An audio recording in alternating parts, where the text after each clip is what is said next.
نحمدہ و نصلی علی رسولہ الکریم اما بعد۔ خواتین و ناظرین کرام، اس مبارک محفل میں جو کہ فیضان رمضان کے نام سے موسوم ہے، ہم اور آپ حاضر ہیں، اور آج گفتگو کا عنوان ہے نماز تراویح اور اس کی اہمیت۔ تراویح یہ ترویحہ کی جمع ہے، جس کے معنی آرام اور راحت کے آتے ہیں۔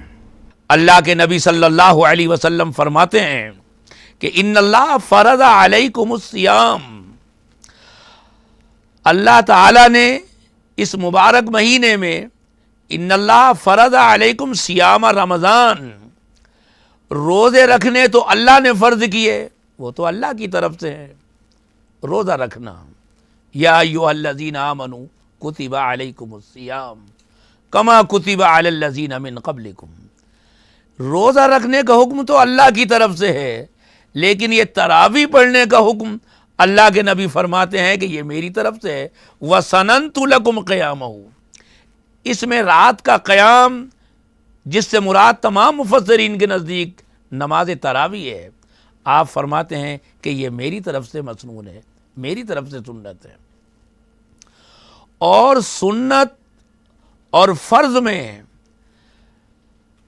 حیثیت کا فرق بے شک ہوگا کہ ایک کی کیٹیگری وہ اے کلاس کی ہوگی، ایک کی بی کلاس کی ہوگی، لیکن وہ بھی حکم وہ اللہ ہی کا کہا جائے گا، اگرچہ اللہ کے نبی صلی اللہ علیہ وسلم کی زبان مبارک سے نکلا، اور خود قرآن میں اس کی دلیل موجود ہے، واضح دلیل ہے کہ وما ينطق عن الهوى ان هو الا وحی یوحی، کہ آپ جو کچھ بھی فرماتے ہیں شریعت اور قانون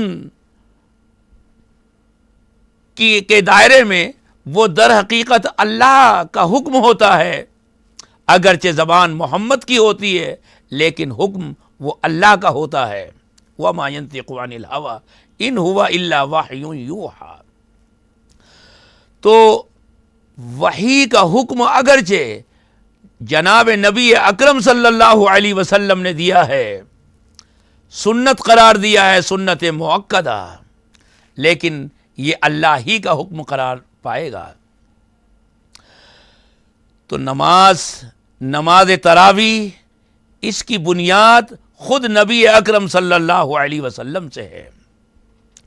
بے شک اس نماز کی طرف توجہ دلانے میں آپ نے جبر کا پہلو اختیار نہیں فرمایا، بلکہ احادیث میں ہے کہ یرغب فی قیام رمضان من غیر ان یأمرہم فیہ بعزیمہ، آپ اس نماز تراویح کے پڑھنے کی لوگوں کو ترغیب دلایا کرتے، آپ نے ترغیب دلائی، جبر کا پہلو آپ نے اختیار نہیں فرمایا، اس لیے کہ اگر جبر کا پہلو ہوتا تو وہ چیز فرض اور واجب بن جاتی۔ آپ نے ترغیبی انداز میں اس نماز کی طرف لوگوں کو آمادہ کیا۔ یہ نماز اس درجے کی اللہ کے نبی صلی اللہ علیہ وسلم نے فرمائی کہ آپ نے ارشاد فرمایا کہ من قام رمضان، جس نے رمضان میں عبادت کی، اس کی راتوں میں قیام رمضان، قیام اللیل، جس سے مراد تمام مفسرین کے یہاں وہ نماز تراویح ہے، اس لیے کہ خطیب شربینی وغیرہ وہ فرماتے ہیں کہ اتفقوا علی ان صلاۃ التراویح ہی المرادۃ بالحدیث المذکور، تمام محدثین اور شراح حدیث اہل علم کا اتفاق ہے اس پر کہ آپ نے جو اس حدیث مبارک میں جس نماز کی طرف توجہ دلائی اور جس کا حکم آپ نے فرمایا، اگرچہ ترغیبی انداز میں دلایا، اس سے مراد یہی نماز تراویح ہے۔ اس کی بنیاد اور شروعات وہ کس طرح سے ہوئی، اس کے بارے میں احادیث میں آتا ہے کہ حضرت ابو ذر غفاری رضی اللہ تعالی عنہ کی روایت ہے، یہ حضرت ابو ذر قبیلہ غفار کے تھے. بہت سے لوگ نادانی میں، ناسمجھی میں ان کو غفاری پڑھتے ہیں، ابو ذر غفاری. وہ ابو ذر غفاری نہیں بلکہ ابو ذر غفاری ہیں. غفار قبیلے کا نام ہے. حضرت ابو ذر غفاری رضی اللہ تعالی عنہ کی روایت ہے کہ سمنا مع رسول اللہ صلی اللہ علیہ وسلم رمضان، ہم نے رمضان کا روزہ نبی اکرم صلی اللہ علیہ وسلم کے ساتھ رکھا. غالباً یہ آخری روزے کی بات ہے جو آپ کی حیات مبارکہ میں پیش آیا. ناظرین، وقت ہو چلا ہے ایک مختصر سے وقفے کا. ہمیں اجازت دیجیے، ہم پھر حاضر ہوں گے ایک مختصر سے. خواتین و ناظرین کرام، ایک بار پھر آپ کا استقبال ہے فیضان رمضان کی اس مبارک محفل میں. تراویح اور اس کی اہمیت کے تعلق سے گفتگو چل رہی ہے، اور حضرت ابو ذر غفاری رضی اللہ تعالی عنہ کی روایت کا ابتدائی حصہ پیش کیا گیا تھا، جس میں حضرت ابو ذر غفاری رضی اللہ تعالی عنہ فرماتے ہیں کہ ہم نے اللہ کے نبی صلی اللہ علیہ وسلم کے ساتھ روزہ رکھا. فلم یقم بنا شیئا من الشہر، لیکن وہ نماز تراویح کی نوبت نہیں آئی. پورے 2 عشرے گزر گئے. جب آخری عشرہ شروع ہوا تو فرماتے ہیں کہ 23ویں شب میں اللہ کے نبی صلی اللہ علیہ وسلم نے نماز تراویح، یہ قیام اللیل کہیے اس کو، وہ آپ نے صحابہ کرام رضوان اللہ تعالی علیہم اجمعین کے ساتھ ادا کی.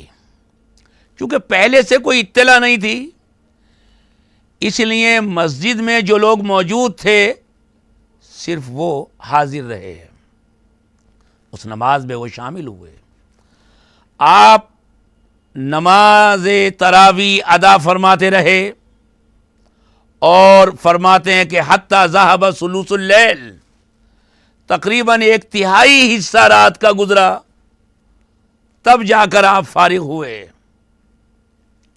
اگلے دن اس نماز کا چرچا ہوا کہ آپ نے نماز پڑھائی. لوگ اس اشتیاق میں بہت سارے اگلے دن گویا 24ویں شب میں مسجد کے اندر موجود رہے، لیکن آپ نے اس روز نماز تراویح ادا نہیں فرمائی. 25ویں شب میں گویا طاق رات، اس میں آپ نے پھر نماز ادا کی صحابہ کے ساتھ. اور چونکہ لوگوں کو پہلے سے اطلاع ہو گئی تھی،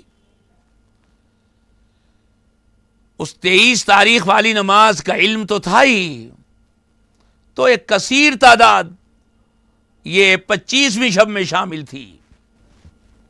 آپ نماز پڑھاتے رہے، قرآن پڑھتے رہے. آپ کا قرآن پڑھنا، اللہ کی تعریف، کس قدر ترتیل اور کیسی تجوید. آپ نماز پڑھا رہے ہیں اور حضرت ابو ذر غفاری فرماتے ہیں کہ حتی ذہب شطر اللیل، 23ویں شب میں ثلث اللیل کا لفظ ہے اور اس میں شطر اللیل کا لفظ ہے، یعنی رات آدھی، بلکہ آدھی سے بھی زیادہ گزر گئی. اس لیے کہ شطر کے معنی بالکل آدھے کے نہیں ہوتے، آدھی رات بلکہ اس سے بھی زیادہ گزر گئی. اور آپ نماز ادا فرما رہے ہیں قوم کے ساتھ، صحابہ کے ساتھ. اس نماز کا تذکرہ پھر اگلے دن ہوا تو اس شوق اور رغبت میں کہ اللہ کے نبی صلی اللہ علیہ وسلم کے پیچھے یہ نماز ادا کریں، لوگ 26ویں شب میں ایک بڑی تعداد میں شامل ہوئے. لیکن 26ویں میں آپ نے کوئی نماز ادا نہیں فرمائی. لوگ بھرپور موجود ہیں. 27ویں شب آئی.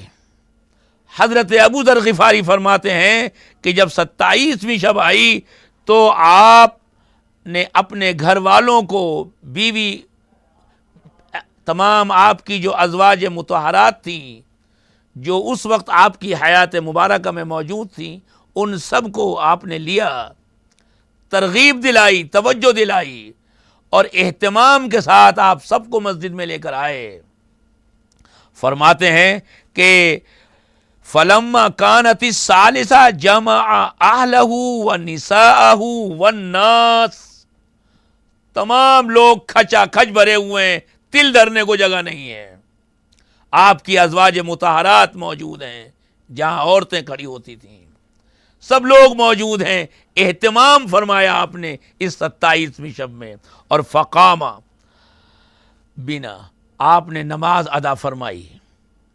یہ نماز طوالت میں اتنی لمبی ہو گئی کہ فرماتے ہیں حتی خشین ان یفوتنا الفلاح، آپ اتنی دیر تک نماز پڑھاتے رہے، یہ نماز تراویح، کہ کیا ایک تہائی، کیا آدھی رات، ہمیں یہ ڈر لگنے لگا کہ کہیں سحری بھی ہماری نہ نکل جائے۔ حتی خشین ان یفوتنا الفلاح، کہیں فلاح نہ نکل جائے۔ ان کے شاگرد کہتے ہیں کہ حضرت یہ فلاح کیا چیز؟ وہ کہتے ہیں کہ فلاح ہم لوگ سحری کو کہتے تھے کہ کہیں ہماری سحری نہ نکل جائے۔ آپ اتنی دیر تک نماز ادا فرماتے رہے، نماز ادا کرتے رہے۔ یہ 27ویں شب کی نماز تھی، یہ تیسری مرتبہ آپ نے نماز ادا کی ہے، نماز تراویح۔ اس کو چاہے آپ قیام اللیل کہیے، نماز تراویح کہیے، اصطلاحی زبان میں 3 دن آپ نے یہ ادا فرمائی، چوتھی رات ثابت نہیں ہے، 3 راتوں میں آپ نے یہ نماز ادا فرمائی ہے۔ اگلے دن اور زیادہ لوگ جمع ہوئے، لیکن آپ اپنے حجرہ مقدسہ ہی میں قیام پذیر رہے۔ لوگوں نے یہ سمجھ کر کہ شاید آپ کو کہیں نیند نہ آ گئی ہو اور آپ کی آنکھ لگ گئی ہو، بعض حضرات نے مٹھارنا، کھنکارنا شروع کیا، آواز نکالنا شروع کیا کہ شاید آپ سو رہے ہوں، آنکھ لگ گئی ہو تو آپ ہماری آواز سے اٹھ جائیں اور تشریف لے آئیں۔ لیکن آپ رات بھر اپنے حجرہ مقدسہ میں آپ آرام فرماتے رہے، اور دن میں پھر آپ نے یہ فرمایا کہ مجھے معلوم تھا کہ آپ لوگ کا جو شوق اور جو جذبہ تھا میں اس کی قدر کرتا ہوں، مجھے معلوم تھا کہ آپ لوگ حاضر ہیں، موجود ہیں، لیکن میں اس لیے نہیں آیا، مجھے یہ ڈر محسوس ہوا کہ کہیں یہ نماز فرض نہ قرار دی جائے اور پھر اس کا ادا کرنا بعض لوگوں کو دشوار ہو جائے۔ یہ نماز تراویح اگرچہ اصطلاح میں اور شریعت کی دفعات میں یہ سنت کے درجے میں ہے، سنت مؤکدہ، لیکن جیسا کہ عرض کیا گیا کہ اس کا مقام اور اس کی حیثیت اور اس کا مرتبہ وہ شعائر اسلام میں داخل ہے۔ اللہ کے نبی صلی اللہ علیہ وسلم کے مبارک دور میں اور پھر حضرت ابوبکر صدیق رضی اللہ تعالی عنہ کے 2-2.5 سال کا جو عرصہ خلافت گزرا ہے، اس میں یہ نماز اسی طرح ادا ہوتی رہی کہ کوئی تنہا پڑھ رہا ہے، کوئی 2-4 مقتدیوں کو لے کر پڑھ رہا ہے، کسی کے پیچھے 10-20 نمازی ہیں، کسی کے پیچھے 150 کھڑے ہوئے ہیں، مسجد ایک ہے لیکن 10 جگہ 20 جگہ نماز تراویح ادا ہو رہی ہے۔ حضرت عمر فاروق رضی اللہ تعالی عنہ اپنی خلافت کے 2 سال گزرنے کے بعد جو رمضان ان کا دوسرا رمضان آیا سن 14 ہجری میں، انہوں نے دیکھا کہ لوگ یہ نماز ادا کر رہے ہیں،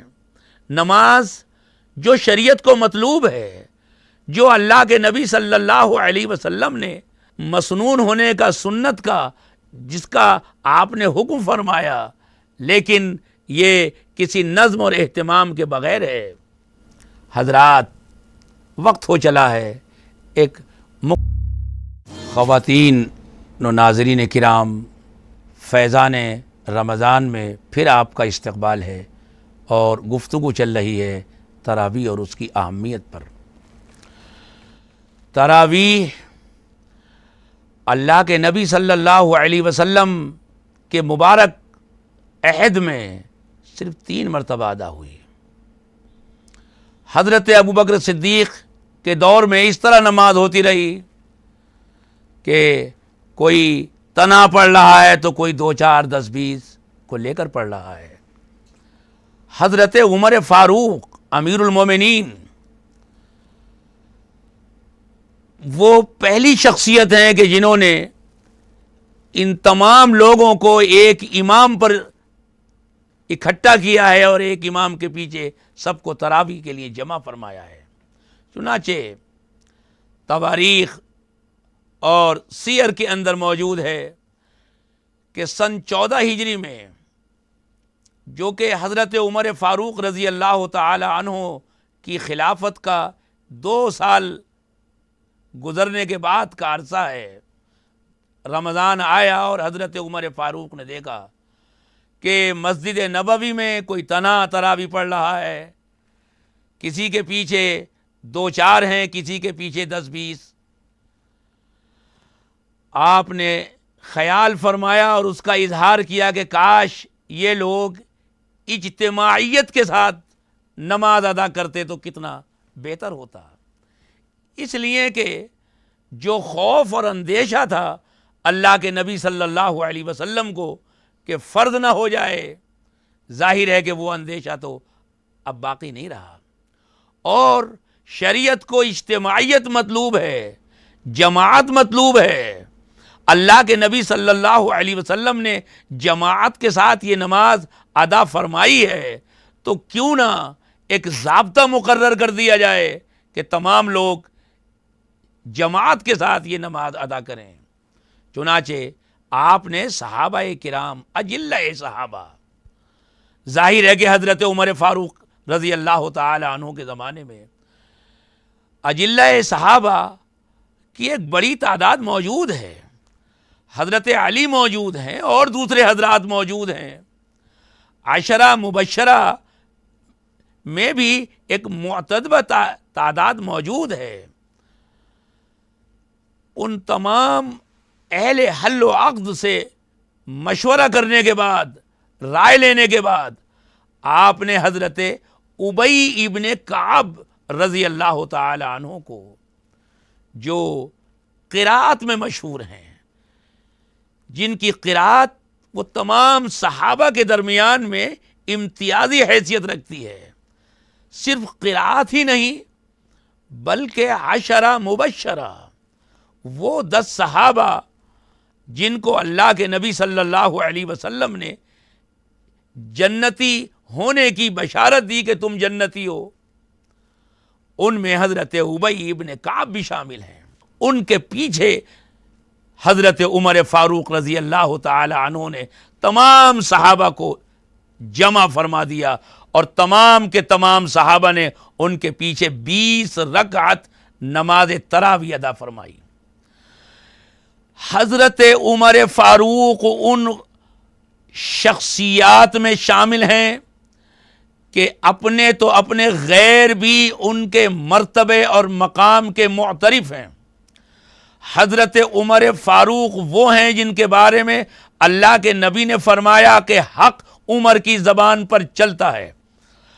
حضرت عمر وہ ہیں کہ جن کے بارے میں آپ نے فرمایا کہ میرے بعد اگر کوئی نبی ہوتا تو عمر کی شان تھی۔ پھر ایک عمر ہی نہیں، تمام کے تمام صحابہ اس عمل پر راضی ہیں۔ العیاذ باللہ ثم العیاذ باللہ، اگر یہ عمل خلاف حق ہوتا، خلاف شرع ہوتا، تو اس خیر کے معاشرے میں، اس مجمع خیر میں بڑی بڑی شخصیتیں تو کجا، عام اور معمولی آدمی بھی یہ جرأت رکھتے تھے کہ عمر فاروق کو تلوار سے سیدھا کر دیں۔ جمعے کا دن ہے اور عمر فاروق فرماتے ہیں کہ اگر میں راہ حق سے منحرف ہو جاؤں تو کیا تم میرا اقتداء کرو گے؟ ایک بدوی کونے میں کھڑے ہو کر یہ اعلان کرتا ہے کہ لَنُقِیمَنَّکَ بِهَذَا السَّیف، عمر تجھ کو تلوار سے سیدھا کر دیں گے۔ عمر فاروق اللہ کا شکر ادا کرتے ہیں کہ اللہ کا شکر ہے کہ ابھی لوگ ایسے موجود ہیں کہ عمر اگر رائے حق سے منحرف ہوگا تو معمولی کسان، معمولی بدو عمر کو سیدھا کر دیں گے۔ حضرت عمر فاروق رضی اللہ تعالی عنہ کا یہ عمل اگر خلاف شرع ہوتا تو تمام کی تمام آوازیں ان کے خلاف ہوتی اور کوئی ایک بچہ بھی ان کے موافق نظر نہیں آتا۔ با جماعت تراویح کے حق ہونے کی یہ بھی دلیل ہے کہ حضرت عمر فاروق سے آج تک یہ تمام عمل مشرق و مغرب اور شمال و جنوب چار دانگ عالم میں برابر اسی انداز میں ہوتا چلا آ رہا ہے۔ اللہ تعالی ہمیشہ ہمیشہ تا قیامت اس کی حفاظت فرمائے اور اس کی عظمت اور دوبالا فرمائے۔ آمین۔ وآخر دعوانا ان الحمدللہ رب العالمین۔